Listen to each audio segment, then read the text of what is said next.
ಭಾಗ ಅರ್ಗದಲ್ಲಿತ್ತು, 1 ಎಕರೆ ಇತ್ತು. ಅದನ್ನು 1984ರಲ್ಲಿ ಅಕ್ವಿಷನ್ ಹಾಕಿದ್ದು. ಕಡೆಗೆ ಹಾಗೆ 86-87ರಲ್ಲಿ ಅವಾರ್ಡೆಲ್ಲ ಆಯಿತು.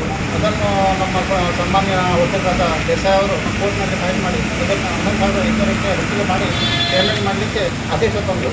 ಮತ್ತು ಆ ಆದೇಶದ 2012-13ರಲ್ಲಿ ಪೇಮೆಂಟ್ ಆಯಿತು. ಆದರೆ ಅದರಲ್ಲಿ ಇನ್ಕಮ್ ಟ್ಯಾಕ್ಸ್ ಎಲ್ಲ ಕೊಡ್ಕೊಂಡು ನಮಗೆ ಪೇಮೆಂಟ್ ಕೊಟ್ಟಿದ್ದು. ಮತ್ತು ಅಲ್ಲಿ ಕೆಲವೊಂದು ಲೋಪದೋಷ ಕಂಡು ಬಂದದ್ದು ವಕೀಲರು ಅದನ್ನು ನೋಟಿಸಿಗೆ ತಂದು ಮತ್ತು ಕೋರ್ಟ್ನಲ್ಲಿ ಹಾಕಿದ್ದು. ಈಗ ಅದರ ಸುಮಾರು 4-5 ವರ್ಷ ಆಯಿತು. ಈ ಶಿಲಾ ನಾಗೇಶ್ ದಂಡೇಕರ್ ಇವರ ಜಮೀನನ್ನು ಕೀಬೋರ್ಡ್ ಸಲುವಾಗಿ ಸರ್ಕಾರ ಭೂಸ್ವಾಧೀನ ಮಾಡಿ 1986ರಲ್ಲಿ ಅವಾರ್ಡ್ ಪಾಸ್ ಮಾಡಿದೆ. ಅದರ ಪ್ರಕಾರ ಶಿಲಾ ದಂಡೇಕರ್ ಅವರು ಅನ್ಯಾಯ ಆಗಿದೆ ಹೇಳಿ ಕೋರ್ಟಿಗೆ ಹೋದ್ಮೇಲೆ ಅಲ್ಲಿ 11,500 ರೂಪಾಯಿ ಪ್ರತಿ ಗುಂಟೆಗೆ ಅವಾರ್ಡ್ ಆಯಿತು. ಆ ಪ್ರಕಾರ ಸರ್ಕಾರ ಮತ್ತು ಕೀಬೋರ್ಡ್ ಡಿಫೆನ್ಸ್ ಎಸ್ಟೇಟ್ ಆಫೀಸರ್ ಅವರು 11,500 ಪ್ರಕಾರ ಬಡ್ಡಿ 15% ಬಡ್ಡಿ ಪ್ರಕಾರ ತುಂಬಬೇಕಾಗಿದೆ. ಆದರೆ ಇನ್ನೂವರೆಗೆ ಅವರು ತುಂಬಿಲ್ಲ. ಆಮೇಲೆ ಸಾಧಾರಣ ಒಂದು 4 ವರ್ಷದ ಹಿಂದೆ ಅವರು 21 ಲಕ್ಷ ರೂಪಾಯಿ ತುಂಬಿದ್ರು. ಅದರಲ್ಲಿ 9 ಲಕ್ಷ ಡಿಡಕ್ಷನ್ ಮಾಡಿದ್ರು ಇನ್ಕಮ್ ಟ್ಯಾಕ್ಸ್ ಸಲುವಾಗಿ.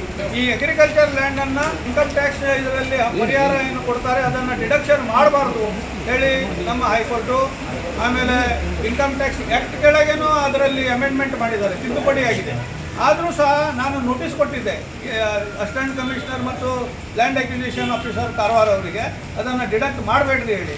ಆದರೂ ಅದನ್ನು ಅವರು ಡಿಡಕ್ಷನ್ ಮಾಡಿಕೊಂಡು ತುಂಬಿದರು.